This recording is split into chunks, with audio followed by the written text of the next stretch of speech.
नमस्कार, मैं writer, singer, actress आकांक्षा चौधरी देश के प्रतिष्ठित शैक्षणिक संस्थान एनसीईआरटी की कई किताबों के विकास में योगदान दे चुकी हूँ।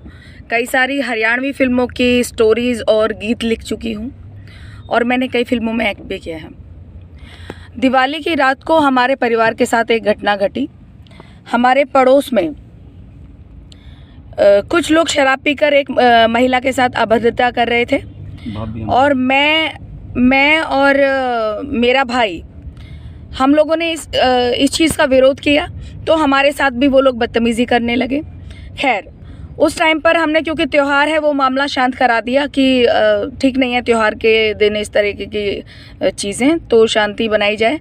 लेकिन उन लोगों ने प्लानिंग के तहत बहुत सारे लोगों को इकट्ठा कर लिया अपने घर में और बहुत सारे हथियार इकट्ठा करके लगभग 1 घंटे बाद हमारे परिवार पर जानलेवा हमला कर दिया। हथियार थे, धारदार हथियार थे, तलवार, गंडासे, फरसा और ईंटें उन लोगों ने इकट्ठी कर ली और अचानक से ही हमारे परिवार पर और मेरे ताऊजी के परिवार पर ईंटें और ये धारदार हथियारों से हमला कर दिया, बहुत ही उग्रता से।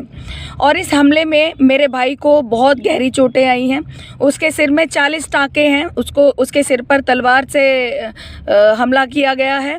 उसके हाथ में बहुत बड़ा कट है जिसमें भी लगभग 40 टाँके हैं और उसको पूरी तरीके से लहूलुहान कर दिया। मेरे ताऊजी के दोनों बेटों को, एक को सिर पर तलवार से वार किया गया, दूसरे को फेस पर ईंट लगी है और उस पर हथियार से भी वार किया गया है। ठीक है, महिलाओं के साथ इन लोगों ने अभद्रता की है। तो आप देखिए कितना ज़्यादा अपराधियों के हौसले बुलंद हो गए हैं कि किसी परिवार पर इस तरीके से प्लान्ड तरीके से हमला कर दिया। अब देखिए, ये तो यह है कि चोटें लग के रह गई हैं और गहरी चोटें, हालांकि बहुत ज़्यादा चोटें लगी हैं, लेकिन किसी की हत्या भी हो सकती थी। और ये जिस तरीके से मैंने ये हमला देखा है, मैं पूरी तरीके से आश्वस्त हूँ कि उन्होंने जान से मारने की कोशिश के तहत ये हमला किया था। तो मैं प्रशासन से ये मांग करती हूँ, मैं प्रशासन से, पुलिस प्रशासन से ये निवेदन करती हूँ कि मुझे और मेरे परिवार को जल्द से जल्द न्याय मिले। हमारा मुकदमा तो दर्ज हो गया है, लेकिन वो मुकदमा सही धाराओं के अंतर्गत दर्ज नहीं हुआ है। तो मैं मांग करती हूँ कि हमारा मुकदमा सही धाराओं के अंतर्गत हमारा मुकदमा दर्ज किया जाए और हमें जल्द से जल्द न्याय मिले। और एक सबसे ज़्यादा इम्पोर्टेंट बात ये है कि अभी भी सारे के सारे हमलावर खुले घूम रहे हैं और हमें धमकियां दे रहे हैं कि आप या तो अपना केस वापस ले लो, नहीं तो हम आप लोगों पर झूठा मुकदमा दर्ज कर देंगे और आपको झूठे केसेस में फंसा देंगे। तो मैं फिर से आग्रह करती हूँ, फिर से मैं आह्वान करती हूँ हमारे पुलिस प्रशासन का कि इन सभी को जल्द से जल्द गिरफ्तार किया जाए और हमें सही धाराओं में मुकदमा दर्ज करा के न्याय मिले। Thank you.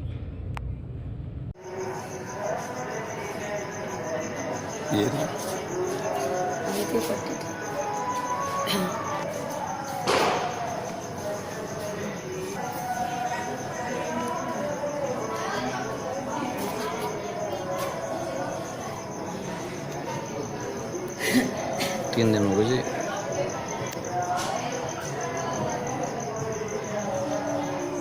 और इसके हाथ की वीडियो ले लियो।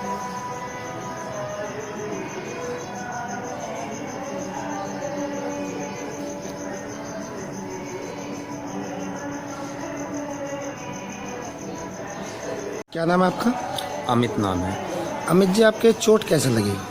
सर, कुछ पड़ोसियों ने जो बाहर शराब पी के हंगामा कर रहे थे और गाली गलौज कर रहे थे, तो रोकने पे, मना करने पे आधे घंटे बाद संगठित होके, इकट्ठे होके हमारे घर पे हमला कर दिया और सीधा उन्होंने तलवारों से वार किया।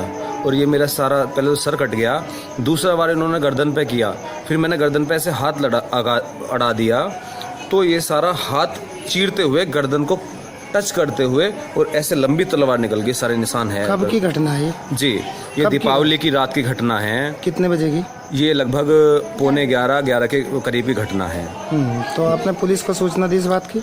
जी सर, हम चोट लगते ही सीधे थाने पहुंचे। हमने पुलिस को फ़ोन किया, ना 100 नंबर पे फ़ोन मिला, ना 112 नंबर पे फ़ोन मिला। हमारे पास उसकी डिटेल्स हैं। हम थाने पहुंचे। थाने पहुंचने के बाद में हमने अपनी कंप्लेंट दी और फिर हम वहाँ से मेडिकल कराने गए, अपने इलाज आपकी कराने। रिपोर्ट दर्ज कर ली है पुलिस ने? जी, रिपोर्ट दर्ज तो कर ली है इस मामले में, परंतु अभी तक कोई भी गिरफ्तारी नहीं हुई है। कोई गिरफ्तारी नहीं है? जी, कोई कितने लोग थे हमला करने वाले? सर, अंदाजन 20 से 25 लोग थे जिन्होंने हमला किया? जिन्होंने हमला कहाँ किया। हमला किया? आपके घर पे आके हमला किया या रास्ते में? कहाँ पे? सर, उन्होंने हमारे घर में घुस के हमला किया और सबसे पहले आते ही मुझ पर वार किया है। मेरे पर वार करने के बाद में उन्होंने जो घर की महिलाएं भी इस बचाव में आई, उनके साथ भी बदतमीजी की, धक्के मुक्के दिए और उनके साथ जैसे कि पुरुषों से लड़ाइयाँ होती है ना, लात घूंसों से, ऐसे लड़ाइयाँ की। तो उनके साथ भी मारपीट और धक्का जी, मारपीट, बदतमीजी सब उन्होंने की।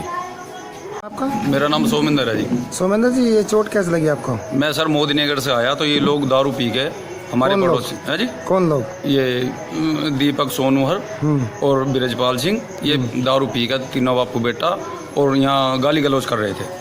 मैंने कहा चाचा ये गाली गलौज क्यों कर रहे हो? मेरी मिसेज ने कहा ये आपकी अच्छी बात नहीं, हमारे धी बेटियाँ हुई हैं। तो इसका लड़का कहने लगा गाली देगे ये चौतर, देखता हूँ तुझे आज। मेरी मिसेज नीचे आई तो इन्होंने पकड़ के खींच ली और बदतमीजी करी। हम छुटाने गए तो इन्होंने जो है हमसे मेरे छोटा भैया छुटाने गया तो इससे भी बदतमीजी करी। बदतमीजी करके मेरे भैया ने कहा तुम इनसे क्यों छेड़ रहे हो, हम तुम्हें नहीं कह रहे, औरतों से लड़ोगे क्या? मेरा भाई यहाँ आ गया। भाई आया तो इन्होंने 30-40 लोग, अपने बहुत बड़ा परिवार है इनका, वे सब अंदर बुलाए। एक हमारे यहाँ कुंता है नगेंद्र के मन से, घर से आए, उसके घर छत पे गुजर के आगे और एकदम सुद्धा इन्होंने वार कर दिया। आपके घर में घुस के? हाँ जी, खून हो रहा सर, वीडियो भी सब चीज़ें। भाई के सब पे तलवार से हमारे सिर काट दिए और बहुत बुरी तरह हमारी औरतों से बदतमीजी करी है और शुद्धि धाराधार तलवार कट्टे ले गए। और यो बिरजपाल पे बंदूक है, ये कह रहा मेरे पे बंदूक है, मैं बंदूक से तुम्हें मार दूंगा, और तलवार से हमें काट गए 3-4 भैया को। तो आपने पुलिस में रिपोर्ट की? पुलिस ने कोई इनके खिलाफ एक्शन किया? नहीं किया? हमने पुलिस को रिपोर्ट करी, पुलिस ने भी हमारा पक्ष लिया है, लेकिन अभी गिरफ्तारी नहीं हुई है किसी की भी? किसी की भी। सभी आरोपी बाहर हैं? हाँ जी।